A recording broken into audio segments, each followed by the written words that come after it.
Hello friend, তোমরা সবাই কেমন আছো? আশা করি খুব ভালো আছো। আমিও ভালো আছি। তো দেখো, আজকে আমি বাড়িতে বানালাম শুক্তো। তো দেখো, কড়াইটা গরম করে নিয়েছি। গরম করে নেওয়ার পর একটা শুকনো লঙ্কা আর একটু গোটা জিরে নিয়ে নিয়েছি, দিয়ে হালকা করে ভেজে নিলাম। দিয়ে হামালদিস্তার মধ্যে দিয়ে আমি এটাকে পেস্ট করে নেব। দিয়ে এখানে আছে উচ্ছে, কাঁচকলা, মূলো, কচু, বেগুন, ডাঁটা, আলু। তো আজকের রেসিপিটা এইটা দিয়েই। তো দেখো,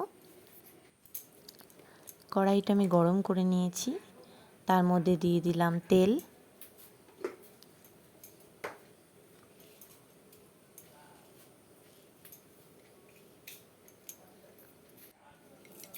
ফোড়নের জন্য দিলাম আমি 5 ফোড়ন, তেজপাতা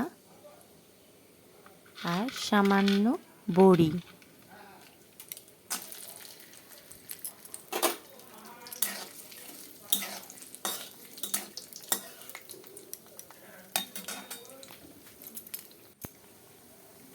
তো দেখো, এর মধ্যে এবার আমি কেটে রাখা উচ্ছেগুলো দিয়ে দিচ্ছি।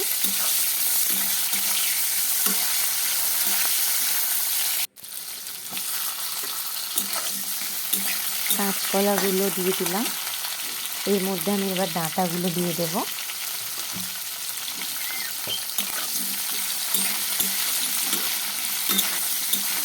দেখো, আমি কিন্তু আমার মতো করে রান্না করি, তোমরাও চাইলে এভাবে করতে পারো, তাড়াতাড়ি রান্নাটা হয়ে যাবে। তো সামান্য পরিমাণে নুন দিয়ে দিলাম, যাতে করে আনাজগুলো একটু তাড়াতাড়ি ভাজা হয়ে যায়। তো দেখো, আমি কেটে রাখা বাকি সবজিগুলো এর মধ্যে দিয়ে নাড়াচাড়া করছি।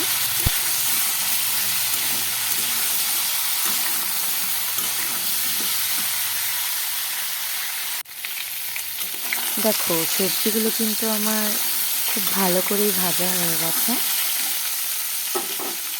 তো এবারে এর মধ্যে আমি আমার পেস্ট করে রাখা মশলাটা দিয়ে দিলাম। ওটার মধ্যে কী কী ছিল আমি তো তোমাদের সাথে বলে দিচ্ছি। আদা, ধনে, জিরে,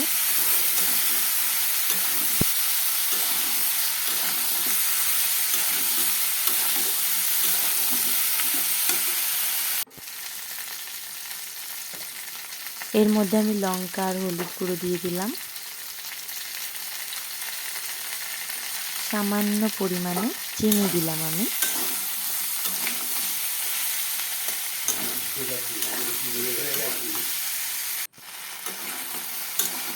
দেখো, এটা কিন্তু আমার খুব ভালো করে কষা হয়ে গেছে।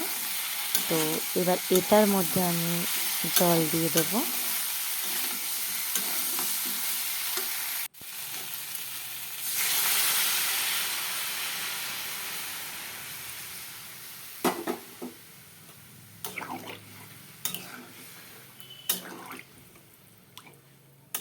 চলো, কিছুক্ষণ পর আসছি।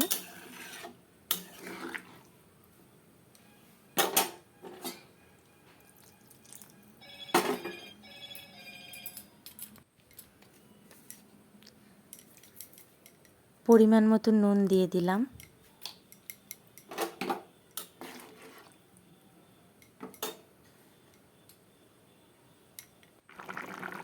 তো দেখো, এবার কিন্তু আমার রান্নাটা কমপ্লিট হয়ে গেছে। তো কমপ্লিট হয়ে যাওয়ার পর আমি এর মধ্যে সামান্য ঘি দিয়ে দিলাম আর ভেজে রাখা মশলা। সেটা তো প্রথমেই আমি বলেছিলাম যে জিরে আর শুকনো লঙ্কা আমি কড়াইয়ের মধ্যে ভেজে নিয়েছিলাম, দিয়ে এটা গুঁড়ো করে এর মধ্যে দিয়ে দিলাম। দেখো, আমার কিন্তু রান্নাটা কমপ্লিট হয়ে গেছে। তোমরাও কেউ চাইলে এভাবে রান্নাটা করতে পারো, সত্যি খেতেও ভালো হবে আর খুব অল্প সময়ের মধ্যে রান্নাটা কিন্তু হয়ে যাবে। চলো।